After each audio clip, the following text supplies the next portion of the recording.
اچھا، پھر اس دور میں جس دور میں ہم سانسیں لے رہے ہیں، آپ نے یہ جملے سنے ہوں گے کہ بھائی آپ شادی کیوں نہیں کرتے؟ میں پہلے سیٹ ہو جاؤں تو پھر شادی کروں گا۔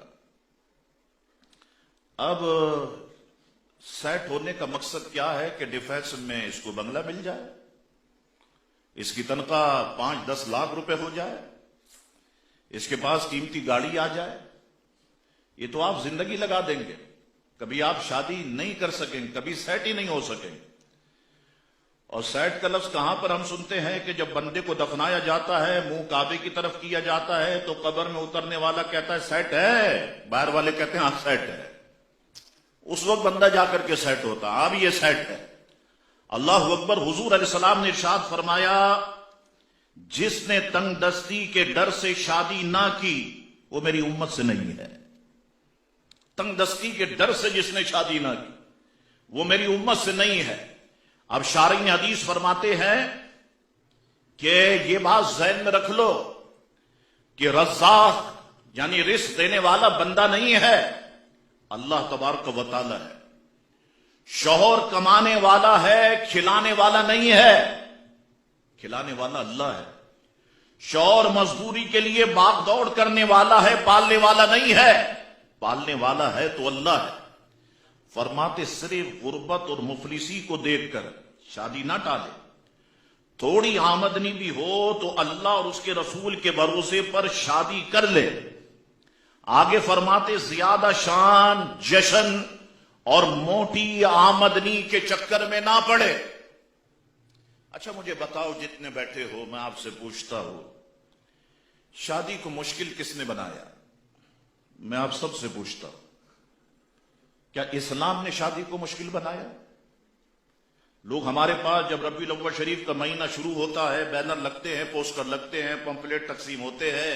صاحب حضور کے دور میں تو میلاد نہیں منایا گیا، ابو بکر صدیق کے دور میں نہیں منایا گیا، فاروق اعظم کے دور میں نہیں منایا گیا، حضرت عثمان غنی کے دور میں نہیں منایا گیا، مولا علی کے دور میں نہیں منایا گیا، اب منایا جا رہا ہے۔ اس کا ثبوت دیں، جھنڈوں کا ثبوت دیں، جلوس کا ثبوت دیں، اس کا ثبوت دیں۔ اچھا شادی کے موقع پر آ کے کوئی نہیں پوچھتا کہ شاہ صاحب یہ 5 لاکھ کی شیروانی جو میں پہننے لگا ہوں عامر عدنان کی یا دیپک پروانی کی، یہ ذرا ثابت، یہ قرآن اور حدیث سے ثابت ہے اتنی مہنگی شیروانی پہننا؟ جب اپنے مطلب کی بات آئی تو دین کو ایک طرف رکھ دیا۔ اب کوئی پوچھنے نہیں آتا اسلام نے کب کہا کہ دولہے کی 5 لاکھ کی شیروانی ہونی چاہیے؟ اسلام نے کب کہا کہ دلہن کا 7 لاکھ کا شرارہ یا غرارہ ہونا چاہیے؟ اسلام نے تو نہیں کہا، ہم نے مشکل بنا دیا۔ اور کتنا مشکل بنا دیا ہم نے شادی کو کہ پہلے تو سوچنا پڑتا ہے۔ آپ 1 سال پہلے تو ہال بک کریں گے، اور ہال اگر آپ جائیں وہ سگنیچر لان اور یہ سارے، آپ اس طرف چلے جائیں تو یہ 8 لاکھ سے 12 لاکھ، اس کے بعد آپ کا کھانا، اس کے بعد جو خرچہ لگے گا شادی پر، کپڑوں پر اور یہ ساری چیزوں پر آپ کے سامنے ہے۔ اس کے بعد آپ دیکھیں کہ پھر نئی نئی رسومات جو داخل ہو رہی ہیں، کبھی تو اس کا ہم نے تصور بھی نہیں کیا ہوگا، یہ برائڈل شاور کیا ہوتا ہے، ہم نے تو کبھی نہیں سنا، لیکن آ گیا۔ ایک تقریب ایسی آ گئی کہ جس میں دن میں تقریب ہوگی، جتنے لوگ آئیں گے وائٹ شلوار کرتا پہن کے آئیں گے، بلیک چشمہ پہن کر کے آئیں گے، یہ ہو گیا۔ شادی ہال میں جیسی دلہن داخل ہوتی ہے ساری لائٹیں بند کر دی جاتی ہے، گویا دولہے کو بتایا جاتا ہے بیٹا تیری زندگی میں اندھیرے ابھی سے ہی شروع ہو گئے۔ کیا ہوا صاحب؟ میں اچانک بیٹھا ہوا، کیا ذکر ہونے والا ہے؟ کہا نہیں شاہ صاحب، اب یہ نیا طریقہ آیا ہے، اب وہ اسپاٹ لائٹ پڑے گی اور اس میں دلہا دلہن جو ہے وہ داخل ہوں گے۔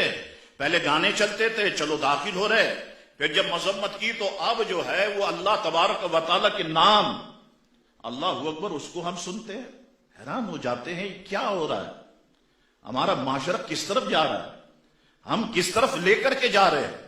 یاد رکھو دوستو، میری یہ بات ذہن میں رکھو کہ کیا سمجھتے ہو آپ، یہ ساری چیزیں کر کے آپ رشتہ داروں کو خوش کر لیں گے؟ جتنے شادی میں لوگ آئے آپ سب کو راضی کر لیں گے؟ سب خوش ہو جائیں گے؟ آپ کسی کو بھی راضی نہیں کر سکتے. دیکھو میں آپ کو مثال دیتا. ایک کروڑ پتی آدمی ہے, کروڑ پتی آدمی میریٹ میں اپنی بچی کی شادی رکھتا ہے, ٹھیک ہے, آپ سب کو دعوت دیتا ہے. آپ جب ادھر پہنچتے ہیں تو دیکھتے ہیں کہ 52 ڈشز رکھی ہوئی ہے, سب رکھا ہوا ہے, آپ مزے لے کر کے کھاتے ہیں. جب واپس گاڑی میں جا رہے ہوتے ہیں تو کہتے ہیں فضول خرچ نکلا, اتنے میں تو 4 بچیوں کی شادیاں ہو جاتی. پیسہ دکھانا تھا نا, اس لیے 5 اسٹار ہوٹل میں رکھا, ہمیں بلایا تو اس نے تو ہمیں ذلیل کیا, پیسہ دکھایا, کھایا آپ کا, پیا آپ کا, اور گالیاں بھی آپ کو پڑ رہی.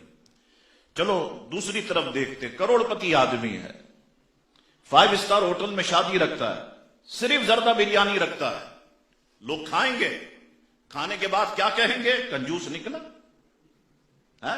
اتنا پیسہ اللہ نے دیا کہاں لے کے جائے گا, کفن میں جیب تھوڑی ہوتی ہے.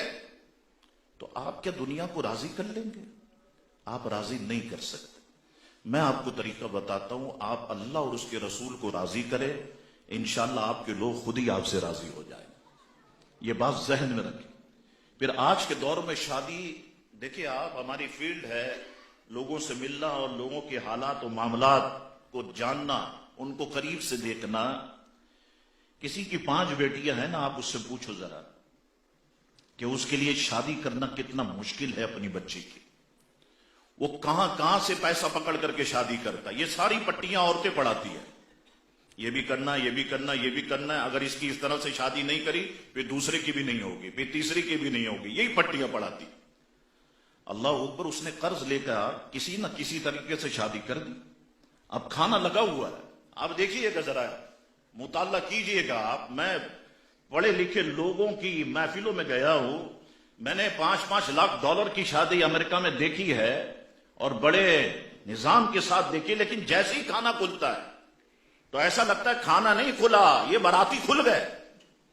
سینٹرل جیل کا دروازہ کھول دیا گیا, ایسے ٹوٹ پڑیں گے کہ اب اس کی زندگی کا یہ آخری کھانا ہے, اس کے بعد کھانا ملے گا ہی نہیں. اور پلیٹ میں آپ دیکھیں سب کچھ بھر لیں, اور بھرنے کے بعد آپ نے کھایا کتنا, تھوڑا سا. اس کے بعد آپ نے پلیٹ وہیں پر رکھ دی. آپ کوئی پیر صاحب تھوڑی ہے کہ آپ کا تبرک لوگ کھائے. اس کا کھانا تو ویسے ہی پڑا رہ گیا. وہ باپ جس نے ادھار لے کر کے اپنی بچی کی شادی کی, مجھے بتاؤ اس کے دل پہ چھریاں نہیں چل رہی ہوں گی؟ یا کھانا کھانے کے بعد کہتے ہیں یار کھانا تو بالکل ہی بیکار تھا, بکواس, مزہ ہی نہیں آیا. وہ بیٹی کے باپ پہ چھریاں نہیں چل رہی ہوں گی؟ تو ہم نے کس جگہ پر کیا جملے استعمال کرنے, ابھی تک ہمیں یہی پتہ نہیں چلا, ابھی تک یہی سمجھ میں نہیں آیا. تو شادی کو اسلام نے مشکل نہیں بنایا, شادی کو ہم نے مشکل بنایا, ہمارے معاشرے نے مشکل بنایا. آسان طریقہ ہے, آپ مسجد میں آ جائیں, نکاح پڑھائیں. کیا چائے بسکٹ پر شادی نہیں ہو سکتی؟ کیا شربت پر شادی نہیں ہو سکتی؟ کیا فالودے پر شادی نہیں ہو سکتی؟ ہو سکتی ہے. لیکن ہم اس کے عادی ہو گئے کہ بینکوٹ ہونا چاہیے, پھر یہ ہونا چاہیے, پھر ساری چیزیں ہونی چاہیے. ہم اس کے عادی ہو گئے. لوگوں, جب ہم نے برائی کو شروع کیا ہے تو اسے ختم بھی تو ہم ہی کو کرنا پڑے گا, ہم ہی نے اپنا قدم آگے بڑھانا ہوگا. میں آپ کو بتاتا ہوں, میں ملاوی کے گورنر ہاؤس میں موجود تھا, تو وہاں 1-2 افراد بیٹھے ہوئے تھے اور ان سے میں نے یہی گفتگو کری. تو ان میں سے ایک نے کہا, کراچی کا بہت بڑا تاجر تھا, اس نے مجھ سے کہا شاہ صاحب جو آپ نے بتایا انشاءاللہ میں اس پہ عمل کروں گا. پھر اس نے اپنے بچے کی یا بچی کی شادی کی تو ساتھ میں 4 غریب بچیوں کی شادی کی, اور لوگوں کو اس نے جس طرح یہ دری بچھی ہوئی ہے, چاندنی بچھی ہوئی, اس طرح زمین پر بٹھا کر تھال میں اس نے لوگوں کو کھانا کھلایا, صرف زردہ بریانی. کہنے لگا شاہ صاحب بس آپ کی بات میرے دماغ پر لگ گئی. اور اس نے یہ 4-5 غریب بچوں کی شادیاں کی, اور کچھ ہی دن کے بعد اس بندے کا انتقال ہو گیا. اللہ اکبر, تو کتنی بڑی نیکی وہ کر کر کے چلا گیا. ہماری چھوٹی سی بات اس کے دل پر کیسا اثر کر گئی. تو لوگوں, شادی کو مشکل اسلام نے نہیں کیا ہے, شادی کو مشکل ہم نے کیا ہے. اور میرے یہ جملے ذہن میں رکھنا, میں عرصے سے چیخ رہا کہ جس معاشرے کے اندر شادی مشکل ہو جائے یا بنا دی جائے, اس معاشرے کے اندر پھر زنا سستا ہو جاتا ہے. آپ مجھے بتاؤ جتنے بیٹھے ہو، کیا 15-20 سال پہلے کراچی ایسا تھا جو آج ہے؟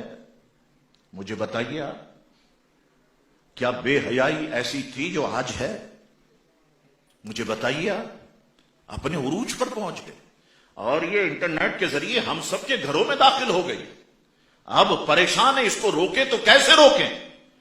اس کو روکنا ہوگا تو اپنی بچیوں کو سیرت آمنہ پڑھانی ہوگی، اپنی بچیوں کو سیرت خدیجۃ الکبریٰ پڑھانی ہوگی، اپنی بچیوں کو سیرت سیدہ فاطمہ و عائشہ رضی اللہ تعالی عنہن ہم نے پڑھانی ہوگی۔ اللہ اکبر، اپنے بچوں کا تعلق مسجد سے ہمیں جوڑنا ہوگا اور دین کے قریب لانا ہوگا، تبھی ہم اپنے بچے اور بچیوں کو ان برائیوں سے روک پائیں گے، ورنہ ہم نہیں روک سکیں گے۔